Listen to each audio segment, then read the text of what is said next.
I'm all right. I'm all right. Well, I give Audacity crap because it is crap. But I suppose I should be thankful for the fact that when your computer disk fills up mid-recording, it at least didn't crash and dump the file. Because that's pretty miraculous. I didn't realize you were talking about more of a serious disclaimer. I was thinking you were going to be like, do not listen to this podcast and operate heavy machinery. Do you plan to ramble about something? What are you... No, I'm just... Oh, no. I know. I was referring to the thing that just happened. Because I don't know where we were in that conversation specifically, but I am genuine. Jamie Heineman. I just imagine he doesn't talk like that at all. I'm just saying a walrus mustache just grew on your face all of a sudden. And that's all that Jamie Heineman is to you, is a walrus mustache? But seriously, I suppose we should be grateful for the fact that both OBS and Audacity write in the file type that will save progress even when it crashes. So literally all we had to do was dump some of the files that were filling up the hard drive, and we were able to save both of the audio things, so audio and video. So good on you, OBS. Audacity hasn't won me over with that, but I at least appreciate it slightly more. Why is Audacity such a hang-up for you? From what I gather, I've learned recently, because it was I suppose that's another bizarre video that I watched recently that was interesting. I don't know why I'm going to try this again, but I am. I believe it's open source is why. Because I was watching a video that was fairly interesting, because you might know of this. Have you heard of the app called Muse Score? Yeah. That you use for like composition stuff on a computer? It's very useful and it's free, but it is a tad janky, just a little bit. And basically the video was a guy who actually is working on the current overhaul of, I swear that should work, of Muse Score, turning into, because it's going from 3 to 4. Mm-hmm. And he's actually like, this is his job. He's basically a freelance software engineer. So he's got a team of guys that basically rejigger software that's a little bit janky. And in the course of that, he mentioned how Audacity is open source, and that is the reason why it has a lot of the same quirks. Because effectively open source means, obviously, contributors from the community will add features to it, which means that you get much faster turnaround, because people will add the features that they think are useful, and therefore it's a kind of user-driven experience, where it's like the things that are getting added are what people actually want, because people who wanted them made them. But the trouble is, they're not integrated at all. Like that, I swear that should work, because people are only working with the current version of the build. So if you were to alter, someone's modification from 6 months ago, everyone's modifications since then probably will also break, because they were in some ways that you couldn't see reliant on it. Yeah, it's built off of one or the other. Yeah, and so that's why I think Audacity's janky, is simply because it is that kind of a system that I am really pushing my luck here. Okay, I wasn't pushing it that hard apparently. Okay, so this is the Batman escape. That didn't work at all last time. Who and why? Who and why? Ah! Didn't know there were two of you! You saw nothing, you saw nothing, you saw nothing, you saw nothing. Man down here. No, you didn't. You didn't see nothing. You didn't see Jack Diddlesworth! I'm at him! Sorry! He just capped him in the cap. I'd like to point out he is not dead. Because he's bleeding out. I'd like to point out he is not dead. He is going to probably require an amputation, but he is not dead. And so as a result, I don't feel that deserves to go on my record. Ah! That one, however, will. Well, it won't now, because we're in a new dimension. So, did you want to conclude your topic from last? I don't remember where that last one cut off. I don't know. I was no doubt going on about Arcane again. 2022. It's been nice knowing you. Oh, that is what I was. Yeah, I was talking about Arcane again. Would you like me to share my flowery metaphor? Because I felt like it was quite poignant. Sure. Lay us your... That was the most... Plant us your garden. The most on sufferance. Sure. I actually, well, because did I not talk about this with you, or is this just something I wrote on my own when I was thinking about it? Because I imagine. I don't know. I imagine. I don't often look at what you write alone. I imagine you'll at least understand where my bizarre imagery comes from. Because I'm going to quote a really random source, but I believe it was Terry Pratchett, of all people, when commenting on The Lord of the Rings, said that The Lord of the Rings is to the genre of fantasy what Mount Fuji is to Japan. Huh. And by that he meant, and he even goes on, I forget the exact wording, but he says something like, it is so prominent that it features in all works depicting Japan, the Mount Fuji as the allegory. Right. And is notable by its exclusion specifically because the author or the painter must deliberately have excluded it, or because he is currently standing on it. And I thought that was just a really excellent way of putting it. It's like everything will always harken back to Lord of the Rings. And if it doesn't, it is either because it's standing on its shoulders or it's Billy deliberately. Irish there all the time. It is either. He's right there! Shot him in the groin. I was trying to just do the Fast and Furious. I figured he could use a vasectomy. No, that Overpopulation's killing the planet. That wasn't a vasectomy. That was just circumcision. Well, I mean, you might have It was shaved. aggressive. Well, in all fairness, I mean, It was a shotgun it was blast. An open shotgun shell. I mean, that it wasn't got shot out. It From was probably a vasectomy with a bonus circumcision. a bonus. Like, I mean, it depends on. Like the guy pulls his pants down. Hey! Like I'm saying, they're definitely gone, and Wait a It probably minute, my pants are coming down. They're gone. Oh, it's terrible. But anyways, I like that imagery of the idea that like there are certain things I think we talked about this once in the sense of like artistic things we have experienced that go on to shape further experience. And I think you and I would both agree that Lord of the Rings is definitely in them, where it's like it's not if you were to think of your sort of artistic, cultural, whatever you'd want to call it, experience, for lack of a better word, Right. as a landscape, it's like there are certain things that aren't They're landmarks. features of it, they are it. Yeah. And I would say Lord of the Rings is definitely that, or at least one. Screw you, pal. You two are clones. These two are the same guy. They look like the brothers from Meet the Robinsons that sit in the pots outside the front door. Oh, there's a third one. A fourth one. No, he's not quite the same. Maybe he's just dyed his hair. Okay, it's in a clown car out there. What on earth? You got 60 guys piling into the room who all look the same. Well, it is a clown car because they're certainly all clowns. Aww. The world's most inefficient strike team. Anyways, Where's he at? I just thought that I like that imagery because, of course, Terry Pratchett's very evocative in that way. And so I just think it's like Lord of the Rings is definitely one of them. Star Wars is one of them for me that may not be for you. Not so much for me, yeah. But the thing that Couldn't made it quite get interesting is because Lord of the Rings and Star Wars were things I watched as a kid and didn't really appreciate. And then as I grew older, I started to appreciate them. So there was never a moment where I was like, some people have like, oh, I remember going to the theater when I was this age and I saw this movie and it changed my life. You know, Adam Savage will talk about that with certain things that of like that era. And those weren't that, despite the fact that they are so fundamental. It's like they sort of just grew up and I didn't notice because Right. I wasn't in a position to notice. Right. And so it's like they were part of the landscape because I didn't. Whereas Arcane they had actually always been there. injected itself. Whereas into that literally, I was like, the analogy I was using is like, rather than a mountain that sort of appears as a slow result of like tectonic shifts, this is basically like a meteor that struck and just became its own mountain again.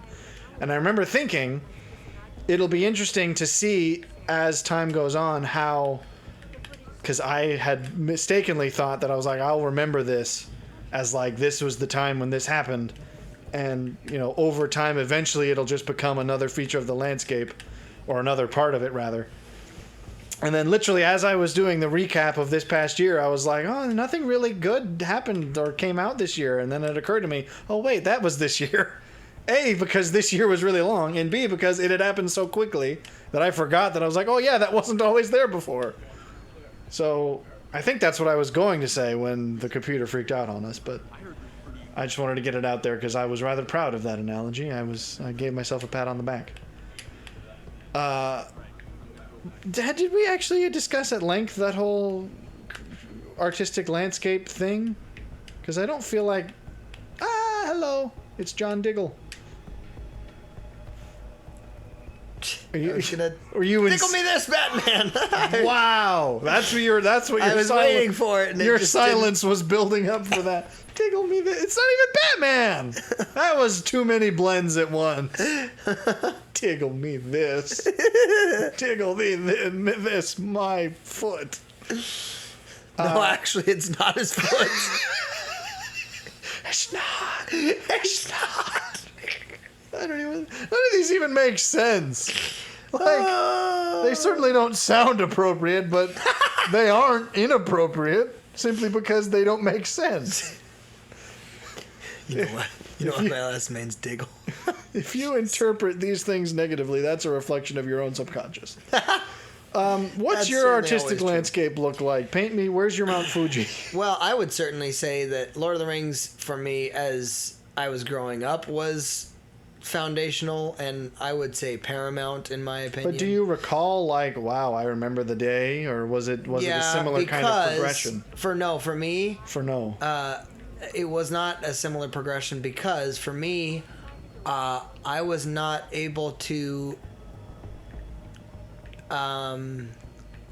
Interesting that this is probably why I have more of an affinity for the whole Pirates franchise as well, is because that's definitely not that's a feature, not a landscape. When I was or landmark. What's the terminology to use? Let's get that clear, because I feel like I think landmark is a fair landmark thing. Versus feature. Feature, sure.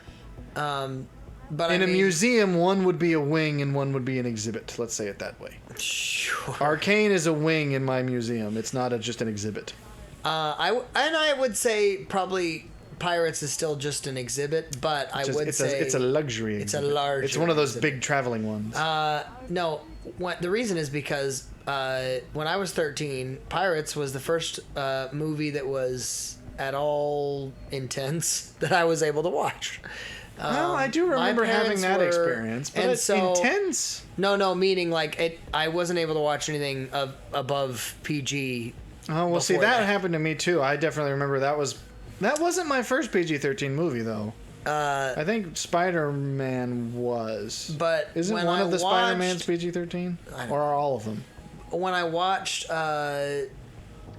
when I got kind of the go-ahead, if you will, it's like, oh yeah, as I was being raised, you are right next to... I thought I could... He didn't know what you were doing. He thought you might... He thought I might have had some kind of issue. I should just wander around. See, I feel like this would be a total Bugs Bunny scenario. I should just carry around a contacts case. Whenever you need to sneak by a guard, just like, oh crap, I can't find it, and then just wander around, and then once you're out of his eye line, just book it. But the... I can't do a Bugs Bunny voice, or otherwise I'd try it, but...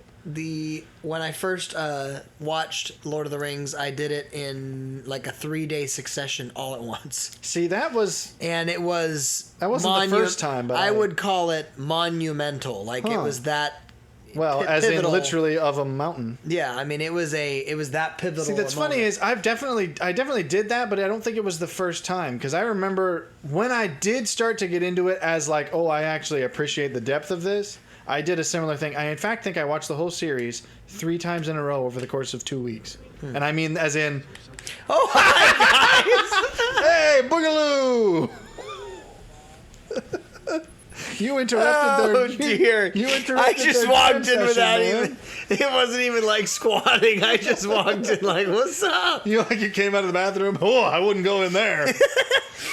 I just lit a bomb up in there, pals. And I am not exaggerating. Some guy goes in there, boom. No, I think. Because seriously, it was like, I think over the course of 9 days, I watched 1, then 2, then 3, and then 1, then 2, then 3, and then 1, then 2, then 3. I literally watched it 3 times in a row over those 3 days, repeatedly. Just to get yourself. I guess because I was like, because it was, I know I had watched them, but I don't think I had ever watched them fully through because I was too young to appreciate them. And so I remember being like, I don't remember these being this good. And so I just kept watching them until I had absorbed them, I guess. See, Star Wars for me was a little bit different because that has been more of a simmering appreciation. See, for me, that's much more of, I do remember, and it was so weird. It's the weirdest way to come into it because we watched Attack of the Clones first, which I'm pretty sure everyone would recognize as the wrong way to do it. But it still worked because it was the only one we had. We had it on VHS. I found it one day and was like, hey, can we watch this? So me and my dad watched it. And that was like, okay, that was it. I was a 7-year-old and I was like, yep, this is great. I love this. And then from then on, I was like, oh, there's more of these. And then we watched the rest of them. And then You really got into the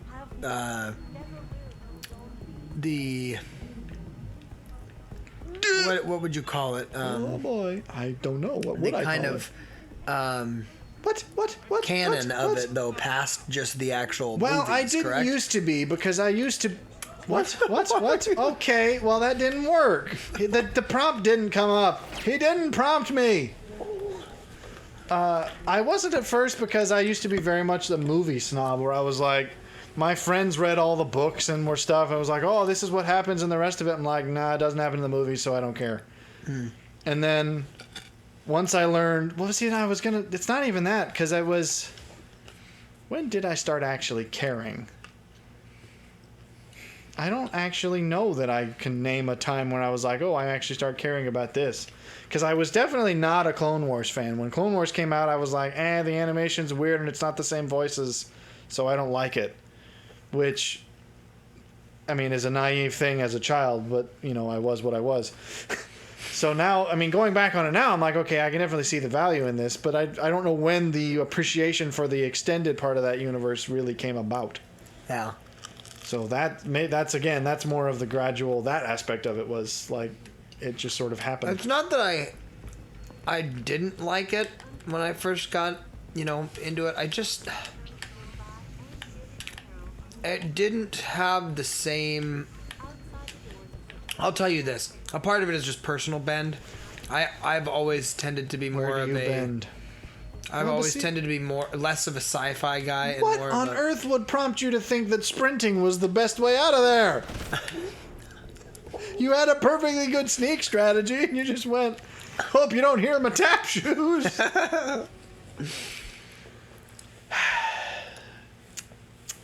This is actually quite effective. I'm sure it is. You know what also is effective? A functioning metabolism. That's what's keeping me warm right now. Well, anyways, what else is in your landscape? I would say, because really it's the 3 mountains of like, there's the Star Wars, Lord of the Rings, and now Arcane, and like those are the mountains, and everything else. see, is an just... Arcane to me was good, but I would say it was more of a feature. But see, does Peaky get a mountain, or is Peaky Yeah, like it maybe is. a sizable hill? No, it's definitely a full on, like, this one is a great like show that I really appreciated above many. Yeah, but is that mountain material? No, just it is above because, many. No, I'm saying like there's not a show that I can think of offhand that I appreciate better. Huh. Well, Like okay. Monk is good, But was I'm it like, meteoric? Because that's the word I think I actually used that I very think word so. when describing Arcane. I was think like, so. something has struck the earth. Yeah, and will leave the territory forever changed. Yeah, it was definitely a impact to me. It was like a wow. Was it perhaps a deep impact? Wow. No, you. Oh, I thought I was going to get away from him. Get out here! Get out! What? How did you? Those guys were on the spot. Didn't expect you to be so Johnny on the spot. What would make you think you're shooting your friend? And he doesn't care. You are all the same man. It's Agent Smith. And What is over there? Over there. Yeah, you show those cinder blocks. What on earth was that? That was absolutely a Matrix scene. Agent Smith wigged out and like 40 of them appeared and shot up the wall. Mr. Anderson, over the years, I would say, like, for instance, when I first, like, The Matrix is a good one, but it's not a mountain. I would say that's more of a just, like, a feature that's a little more key feature. See, it's no. But that's the only futuristic or kind of, like, more... I have a thing to go back to, but I'll let you finish. But when I came across Peaky, I was just like, no, this is good. Like, yeah, but see, you talk awfully understated for something that's meteoric. What I'm saying... Yeah, it was good. No, I'm saying... what can you say about it? I mean, you could use words like meteoric. Well, I mean, it certainly was... Tumescent, even. Sure. No, I'm just saying it was something of... spiritual experience. Well, see, that's actually... Well, you're going to wrap us into an excellent return to an old topic. Because... And I think that's what actually defines. Well, and I don't think that's some people might consider that hyperbolic, but I don't think it is because I know exactly what you mean. I do want to. I keep accidentally unsquatting. They're already on to me. I don't think I would really prefer to be able to get into the vent, but it just won't work. I don't get that. I guess it could just be that we don't have Boingo knees enough. We don't have enough Boingo knees. We need her Boingo knees. I would like her Boingo knees. Not for myself. She can keep them, but I mean, I'd like them around. But no, I think that spiritual is not... I don't think it's facetious at all. No, not at all. I don't think it's even... No. No. It's not meant to be a metaphor. Well, I think art is at least good art pursues some form of a spiritual experience. Yeah, exactly. Even if they don't use that language. And that's, I think, what I would say Peaky did for me. That's just interesting it didn't for me, because we had the whole big, 3-hour conversation about why, despite the fact that your reasons for liking Peaky are the same as my reasons for liking Arcane, and yet for some reason we like two different shows for the same reasons.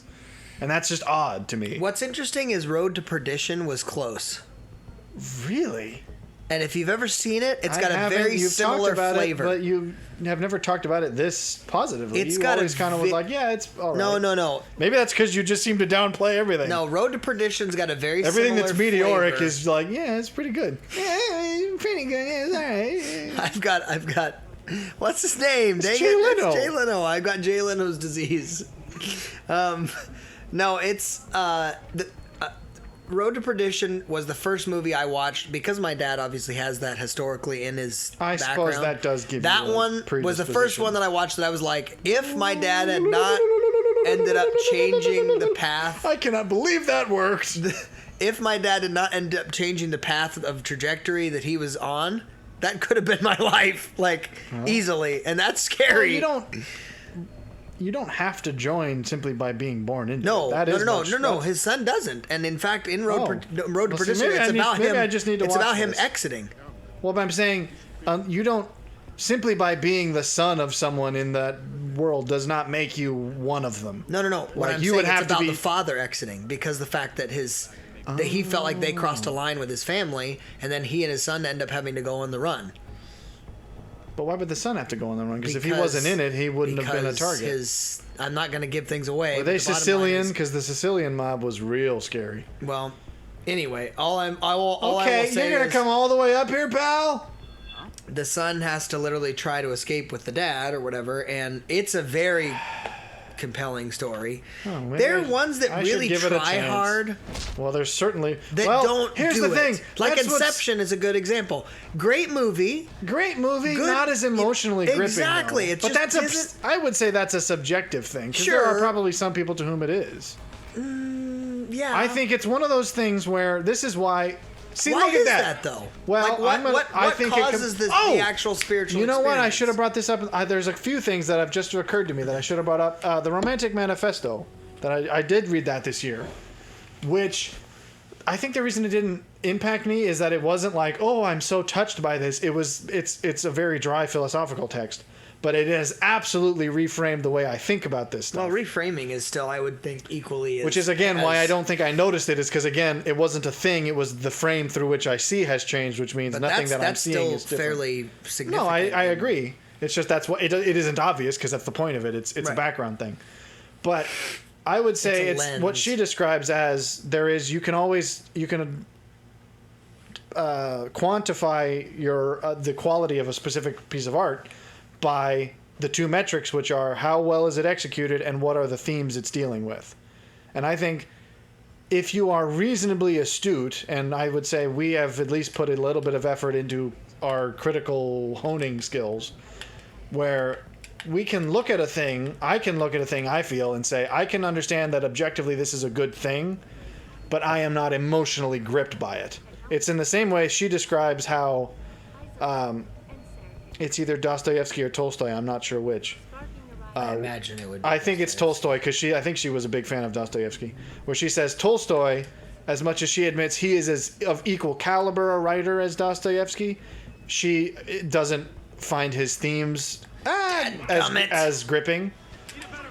And I think that's where that's such a useful dichotomy to when you say, okay, Inception, I don't think I could point to a single thing about it that I think is a critical flaw. Right. But I don't know that the emotional heart of it reaches me, because again, her terminology is, I think she calls it a something of life. I forget, it's some kind of artistic term that she tried to propose as like seed. No, it's something. Because essentially what the theory of it is, when you choose to create a piece of art, you are choosing, because of course you have a you have a subjective view of the world. By that you mean that which you, it's a little bit the Peterson thing, you notice that which you desire to notice. Right. It's like when you have a certain framework that values a certain thing, you will notice that thing more often. It's a little bit like it's like when the manifestation. You first start driving a car, you start seeing it more often. I guess I was going with it's a little bit like the weird sort of new age manifestation idea, except it's a psychological truth. It's not like, because you thought it had happened. It's more like, no, your brain is constantly filtering stuff because you couldn't possibly take in everything of the world all at once. Right. So naturally, that which you value is what your brain is going to prioritize. It's that kind of thing. So, like, if you believe more positively, I think she calls it I think she does actually call it a sense of life. Now that I think about it, it's essentially saying when you choose to recreate a piece of art, you are recreating a part of reality that you inherently value because it's the thing you thought was worth recreating, and that's going to be different for different people. And so something might be well executed, but that doesn't mean that the frame of life that it was made from is the same one that you would appreciate. Right. These guys are going to tag team in perfect opposition, aren't they? I would be interested to know why certain things catch me spiritually and other things don't. Well, that's exactly what I had to go through with Arcane. Interestingly enough, that was a bit of a shadow of the soul, where I'm like, okay, clearly something's serious here if I feel this strongly about it. Interestingly enough, I wanted to get onto we need to get into the spiritual aspect of it, and correct me if I'm wrong. It's possible that I'm not correct with Arcane for you, but both Peaky Blinders and Arcane, for me and you, I would argue, were not largely based on soundtrack as far as the spiritual experience. No. Now, it's not disconnected. No, it's not soundtrack... disconnected. It's just... Well, because Peaky doesn't have Peaky has soundtrack. It's pretty lengthy. Peaky has a soundtrack in that it has TV show background music and the occasional random song. Arcane's soundtrack, if you were to include the actual scripted songs that weren't scores, I actually cannot listen to The Monster You Created. Right. Like, that is genuinely, like, if I hear that begin, I'm like, no, I'm not in the frame of mind for this right now. If that's on a playlist, it's like, nope, that's for later. This dude comes all the way back up. So I would say that, now not all of it, but that part of it. It's not completely disconnected, but what I'm saying is... But that's not the crux of it. I mean, again, the thing that makes Arcane impactful is all of it. Which is what I'm saying is, in contrast to when I first came across Road to Perdition, the reason I even looked it up as a movie that I was interested in is because I came across the soundtrack first. Huh. And I went, that sounds like a movie I want to watch. Well, now you've got me even more interested if it's that good. Because I can't imagine that happening for anything else. And well, the only other movie that's happened to me on was Cider House Rules, and I've heard that the movie itself isn't good. That doesn't even sound like a movie. That sounds like some It's sort like of a bizarre... rom-com-y type thing, and I'm like, nah. no But thanks. the soundtrack sounds really cool. Yeah. So, but Road Perdition proved to be equally epic, and I thought, great actors, What on great. earth? I mean, it's like Tom Hanks and I do like Tom Hanks. That's always a and Jude positive. Law. Oh, you didn't mention that before. Yeah. Well, that was all you needed to say. And it's like, and it's a really early role for Jude Law too. Well, like, is he? I assume he's the son. No, Oh, well, who does he play if he's young? he's young in that he's I think in his early 20s probably, but he's Am I in a safe spot? Seriously, dude? I can't fall from so much as stepping off a ladder. No! You! I was pontificating on the state of my weak raise the ankles. alarm. He just fell from the ceiling. I heard him snap his ankle. Oh, well, okay, I got out apparently. So I guess I'm okay. Pocket secretaries often contain. Yeah, your secretaries don't like being in your pocket. Pocket secretaries should get out. I want to return to your spiritual comment, but first I'd want to mention another thing. A movie I did watch this year that I forgot to mention is, and probably the best movie I watched this year was Eternal Sunshine of the Spotless Mind. Again, Yeah, not a one new that you movie, want me but to one I watch did and I watch haven't this been year. able to. You, I think, would appreciate it probably as much as I did, if not close.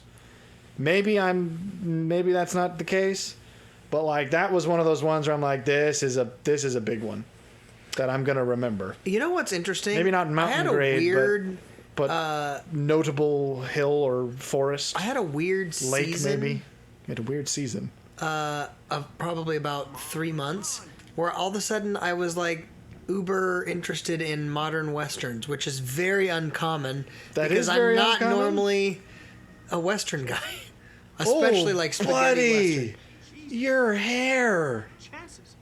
Zachary Levi's let himself go. That hair came out of a mold. I got this out of the jumbo Lego set. Yeah, I am. Or I was until. You see what I'm getting at with the Zachary Levi thing, though? Like, it's a little bit apt. It's I'm kind of freaking out. it's kind of sad. And severe. The joints look like they could pick up cable though, so I'm pretty sure The joints. his eyes. Joints? Still running rackets. He's No, I mean. Is that a shit, I don't know. eyes? Anyway, he's because- he's tripping. He's tripping balls. Listen, hear me. He's not bloodshot. What it was?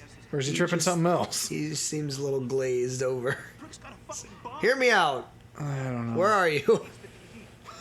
Who are you? Where's you? Where are we? You gotta help us. That tie is made of carbon fiber. Look at it. Look at it.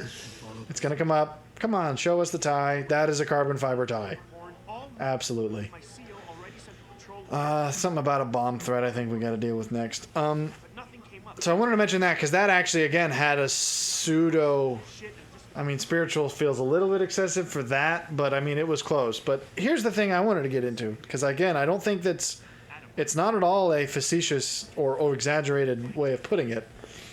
I guess I'm accepting because I have no clue what we're doing. But What we know, just the facts. to return to the topics, the 3-episode tirade we went on about why we can't have nice stuff, I was reminded of several quotes from 2 specific people, and I can't remember which quotes went to which person. But I'm sticking with the Irish today. But so the Rogers, Not the person. I'm gonna chastise him for no reason. Nikki, you're a mess. Calm the. So Roger Scruton is one of them, and then a Hispanic author named Nicholas Davila. They both have said similar things, and I'm not sure which said which, but they both have said things like this, where White hates cops. basically, Target is probably gonna. if we can't have a societal sort of, Makes sense. what's the word, like, you wouldn't risk going to the priest. reformation is not the right word, but like, what is it when you call a revival? That's the word. Yeah. if that's not, and I think we may be in an age where that isn't very possible or likely. Yeah. No problem. I think give me. when it comes to this discussion we were having of like, you know, that if you were to demand nice stuff, usually you'd get it if you actually insisted on it. Real philosopher came. And I remember. it reminded me of quotes from them. I forget again who's who, but they've said things like, I heard he's had if major augmentation. if a sense of the divine cannot, if, you know, a religious sentiment can't be the guiding principle and the highest value, then the next best thing of a secular world would be to insist on beauty. Right. To say, if we're not going to have a religious framework or a spiritual framework, which, I mean, I think that's the true nature of that would be the more successful in terms of the long-term writing of skewed perspectives. You're right. But since that is that's the kind of thing that does have to come from within someone, you cannot talk them into that. Sure. So I think in a short-term sense, to go with it, like, can we at least insist that the world we live in actually be something we like be looking at and being in? You know, can we insist that it be at least a beautiful place rather than a place that we just is purely functional?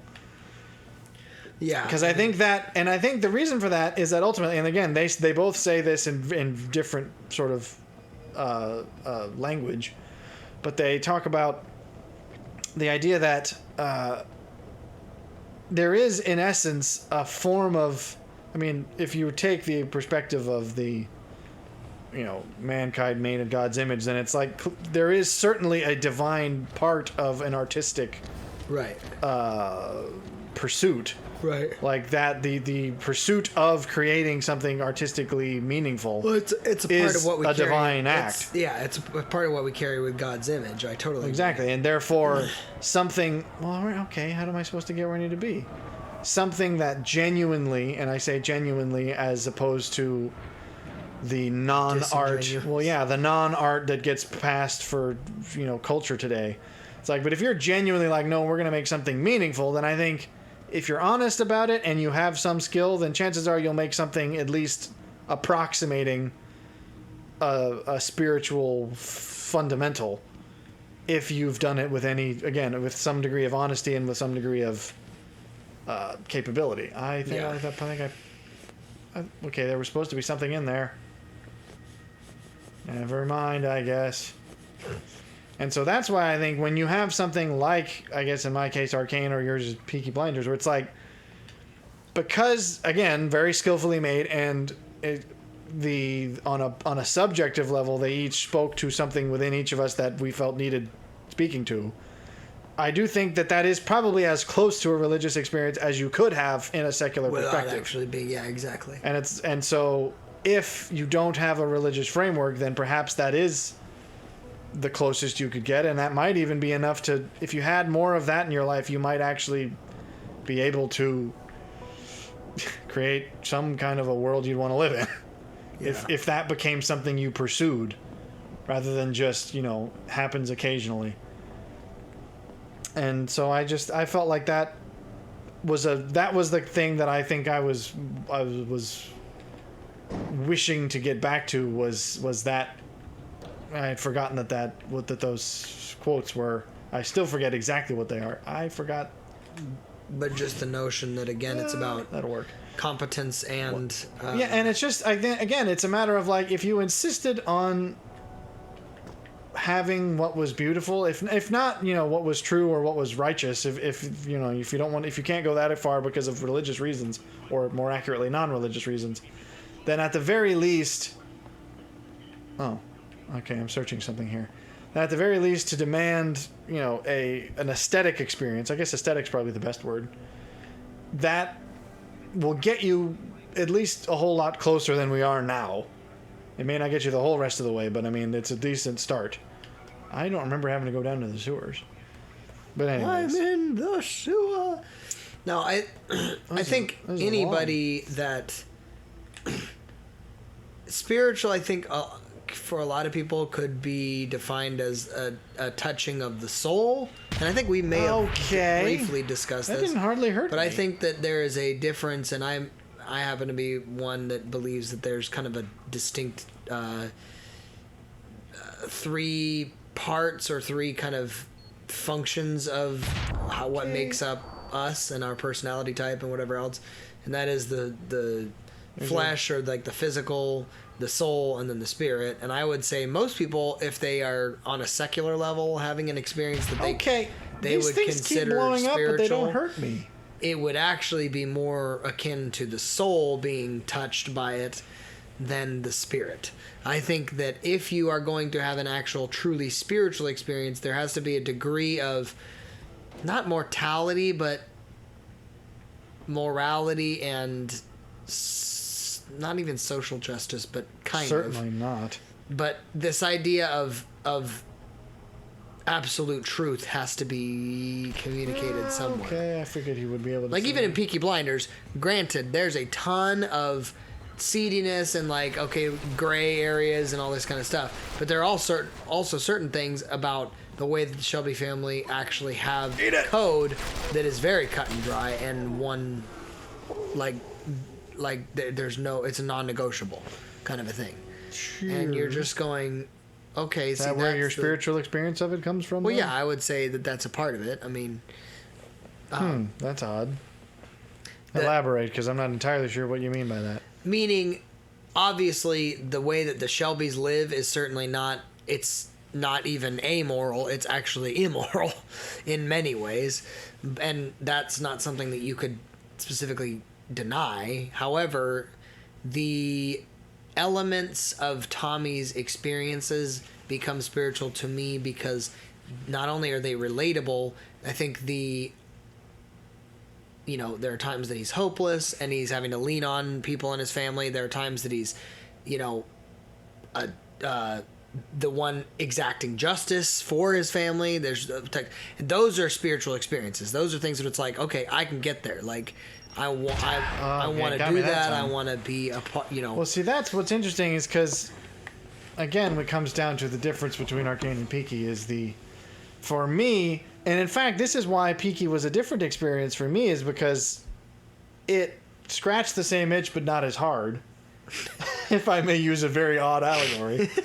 Because for me, the appeal of both shows, specifically when it comes to the characters that I most liked, which was, obviously, I've said Jinx and Silco in Arcane, and Thomas and Alfie probably in Peaky, is, for me, there is an element of a sort of there but for the grace of God go I kind of perspective. Yeah. Where it's a little bit of a like, yeah, that would be... So you like the bleak midwinter concept most? Well, no, not that specifically, no. It's more... Again, this is why I think that Arcane did it better for my own sense, where it's like... I get... I mean, this is going to sound... I'm going to get put on some form of list. But it's like, I just feel like I get Silco. In a way that's a little bit uncomfortable, because you go like, okay, that's not exactly someone you want to get. Oh, But, but like, I just did, and that's what sort of sparked a degree of like, okay, I should probably investigate that, because that's what I'm saying. But again, and the reason is, it's very much I understand the motivations that lead you to this place, but of course, I don't want the life that you have. So it's a bit of like, okay. For me, I'm like, all but for my... Again, but all but for the grace of God, go I. Well, that's like, save my own morality in my belief in that kind of thing. I would actually say I would unapologetically be that as far as my relation to, and experience with, Tom Shelby, and to a degree, some of the other periphery characters.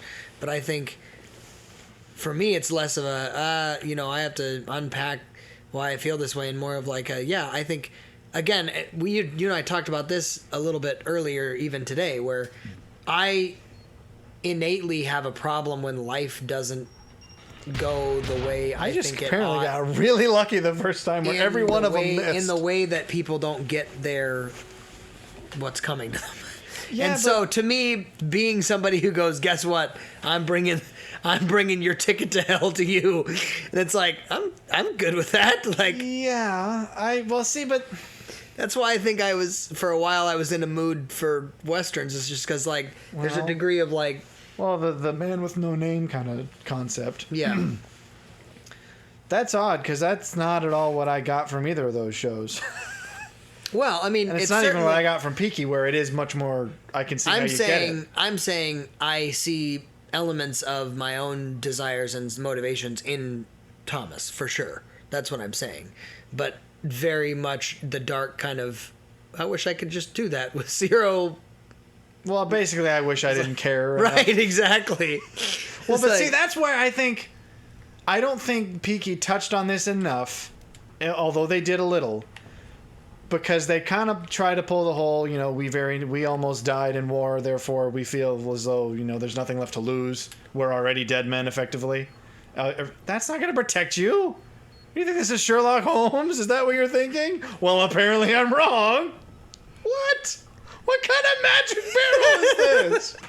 Apparently, yes, this is Sherlock Holmes. You are the Sherlock Holmes. I attempted it, and apparently works. I attempted it.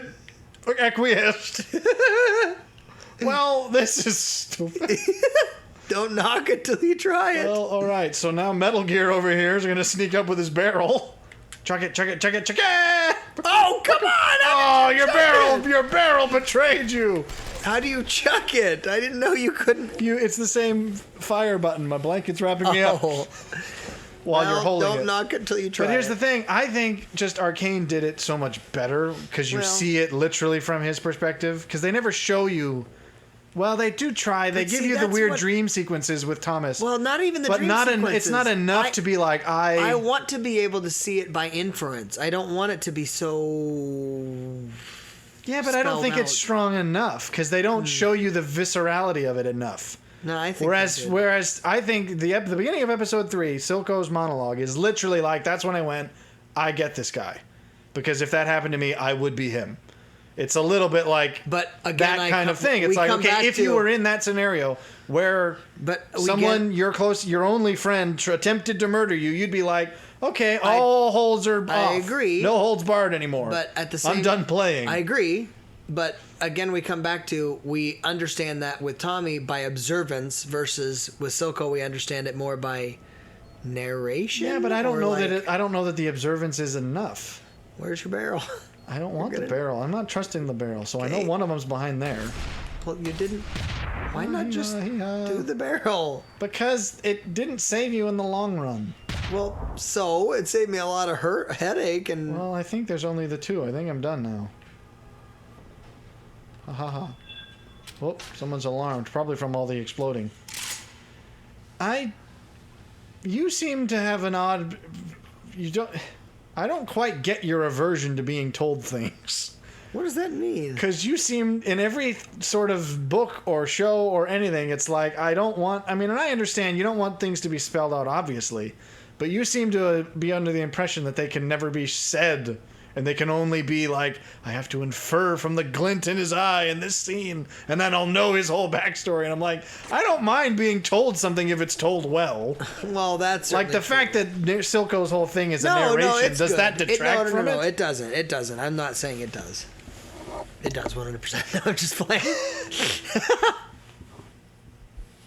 So, I mean, that's where I don't know. I still am not quite sure as to why the difference, unless that's it for me at least, because that's what I find more of the. I think it's just a difference in our slight difference in alignment on which character we particularly resonated with. Because if you recall, in Arcane, it wasn't specifically Silco or Jinx. I'll never let you forget the fact that you were adamant that Silco had to be the villain until the end.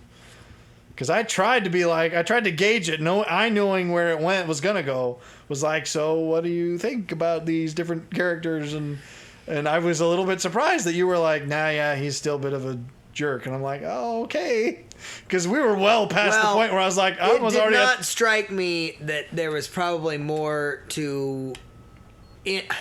I think I had to take into consideration. Okay, so it is behind those boxes. You got to at least. I had to take into consideration the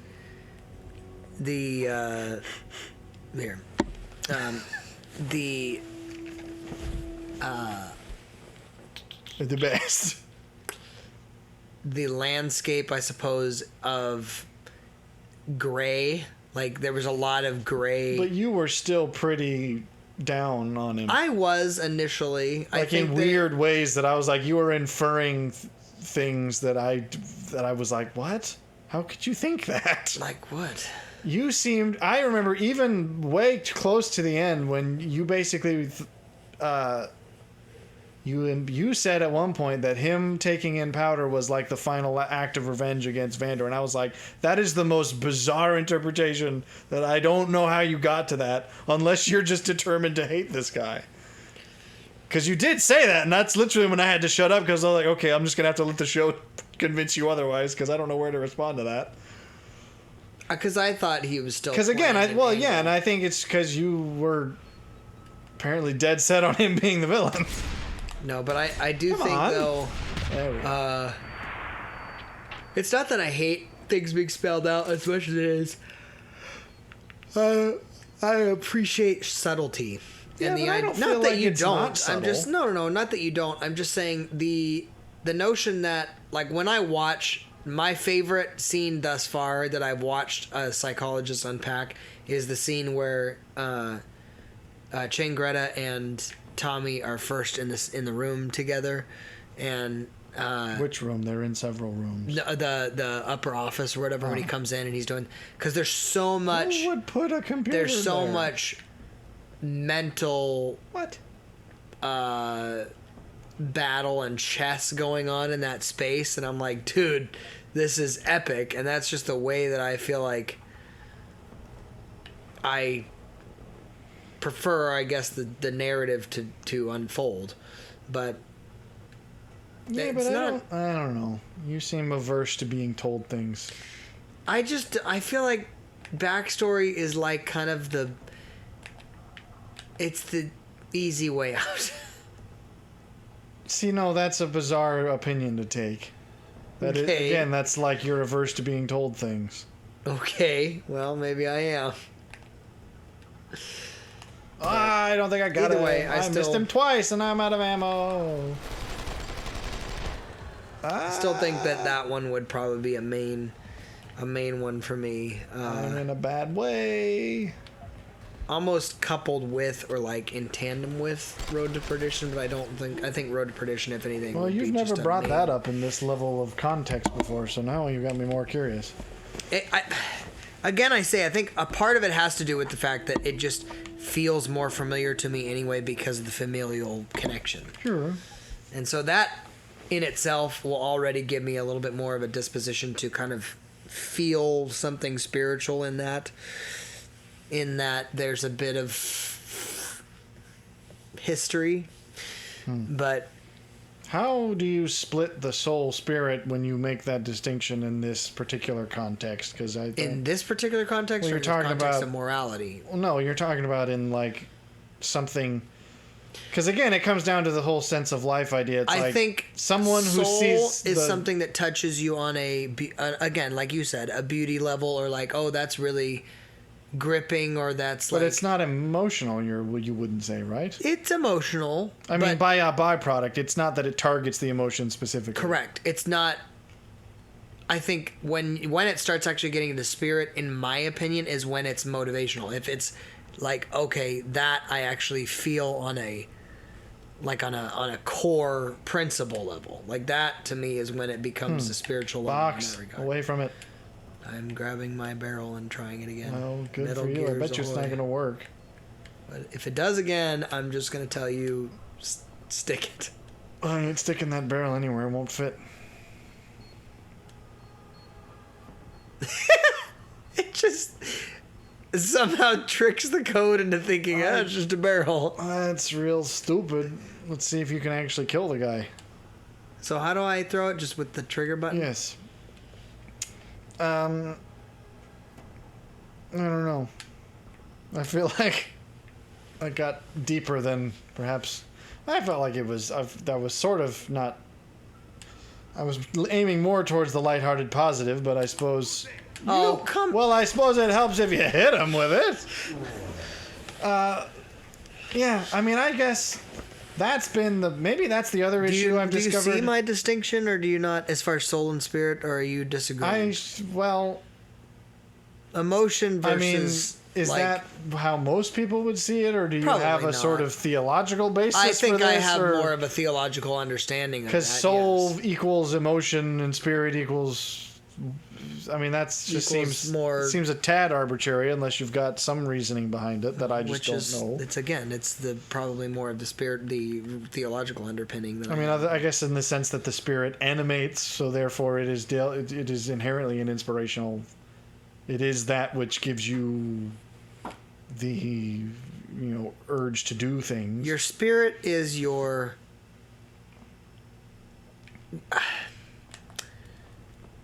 Flesh is like visceral, like just stupid. Well, I thought if I ran Flesh down the to me, center, I might or just like make physical, is like just my visceral, just gut check obviously. responses. Soul is like emotional responses. If somebody treats me this way, I'm gonna respond this way. Those types of things. Spiritual is far more, again, principle. It's like, who am I at my core when I am at my best and worst? Well, because that's the same, probably. Well, reflections of the same, I should say. Right. Not like the identical same. Because I do think that there is that element of like, okay, if you were in this circumstance, it's a bit of the Joker thing. It's like in your last moments, or I suppose you might say your darkest moments, people show you who they really are. Right. And it's like, okay. And it's even then, it's a Jungian thing where you're going, you want to know what that is because you don't want to be surprised by it, certainly. It's a bit of didn't we have the conversation where it was basically, if you have to know ahead of time what the circumstances are that would lead you to shoot someone in the back of the head. Right. And you have to know about them before they happen, because otherwise they will happen before you can do anything about it. Right. Well, you have to know. I think Peterson talks about the idea that you have to know how bad a guy you could be before you understand how good you can actually. Well, be. yeah, and it's even more than that. It's if you don't know the circumstances. Who's freaking alarmed? I think it's all the people seeing the moving barrels going, that ain't right. Oh, it's gnomes now. So sorry. What are you doing? That was a weird. I don't even know what that was. That was very strange looking. He dodged it afterward. It was a post It dodge. phased through him. Then he dodged it. But it's if the only reason if you think you couldn't do that, you're of course wrong. Yeah. You're just very lucky that the circumstances haven't arisen. And I am Because if very you don't know aware- what the circumstances are, then you won't know how to avoid them or defend against I'm them. certainly sober minded about those types of things. Well, Like, exactly, there are and again, times that I'm like, it's a dark. This is why Jung was certainly not a chipper individual, because it's like you do have to be honest and go, okay, do you think you're not capable of it? Because you're lying to yourself if you think you're not. Right. And do you know what those circumstances are? Because if the only reason it hasn't happened they present themselves. Exactly. It's like if the only reason that hasn't happened yet is because the circumstances haven't been right, it's like, well, then that just means when the circumstances are right, you're not even gonna know. Yeah. You're gonna be blindsided by it, but you'll have done it before it's too late. Yep. And that's where you just go, okay. So it's a bit dark to be like, okay, well, I guess I found one of the circumstances. Yep. Not that you should dwell on it, certainly, but I mean, you should Well, that's know about why it. it's that's why self-reflection, I feel like, and just introspection is so important, because then you can do that kind of digging and that soul searching. Yay, okay. you just got capped in That the wasn't back the of guy. And the lead in the back of me neck is hot lead. Well, you can't use... The lead is lead. That's a useless statement. It's hot. It's coming in hot. This is dumb. I don't know. What would make you shoot someone in the back of the head? Since we're on the dark trail, There are a lot let me of get out my meth pipe. It bothers me. So my wife. Vengeance! Yeah. I mean, it's seriously. Peasants, I I suppose. It's my wife and I watch a lot of those kind of murder documentaries and things like that often, and I find that the people that do it out of some sort of like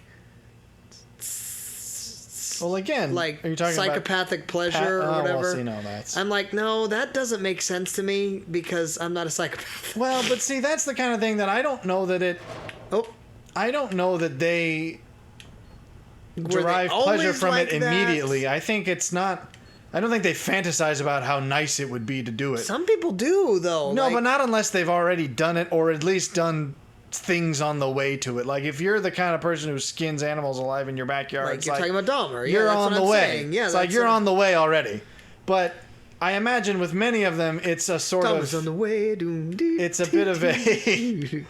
Ah! Okay, I didn't realize that was a turret. Well, so that's what killed me then. It's a bit of the... I feel like there are people, again, who come into the circumstance where they... Oh, come on! The wall said no. It's where they found themselves in the circumstance without knowing what that circumstance was. And then once they've done it, it becomes a sort of... You are just shooting blindly, you know. You haven't hit him once. And now you're out of ammo, maybe? Why aren't you shooting? I guess you could change to that. And then run out of ammo in that too. What else do I have? I don't know. I mean, cross your fingers and say a little prayer is about all I can recommend at this point. Well, at least you're not facing an intellectual powerhouse of a combatant. I'm going to hide behind the corner. Peekaboo. What? That was What? That was a pratfall. That needed to be accompanied by a giant slip sound effect. What is in the back of his head? Nancy and I are plugging into the back of his head. Okay. The turret's still there. Don't die now that you got the guy. All right, so Yeah, I don't think most psychopaths start out like, wouldn't it be great to kill someone? I think it's more of the fact Wouldn't it be that... nice to strangle someone? So I think probably they Then stumble I into those wouldn't have- circumstances that where they find themselves capable of it, and then once you've crossed that line, I imagine it probably would mess with you, to the point that perhaps you could become subverted enough to then take pleasure in it. This is a very heavy hack. Do we have to hack this? I imagine if you want to override those. Disconnect. Well, that's for the turrets, but I'd just say grab the body and drag it out of there. Why do we need the body? Because that's what the X is telling us. We need the guy's bonds. It's probably the weird iPad sticking out of the back of it. Gotta rip that out of there. Get his Angry Bird score. Get it out of him. His Angry Bird score? What? That took you a second to grasp. What? I don't know. We gotta get something out of his iPad head. What? No, whoops. He just grab, and then drag him. Drag him out of there! I don't know what we need him for, but we need him for something. Oh, wait, no. Is he not? Oh, the X isn't moving. Hang on. Oh, we don't need him. We need something next to him. Oh, wait. Is it his gun? Gun? No, it's in the next room. Or at least it's a couple feet away. I think it's behind that wall. Well, sprint. I think the turrets do swivel, so you might have an opening. Although there's also a turret across the room, so...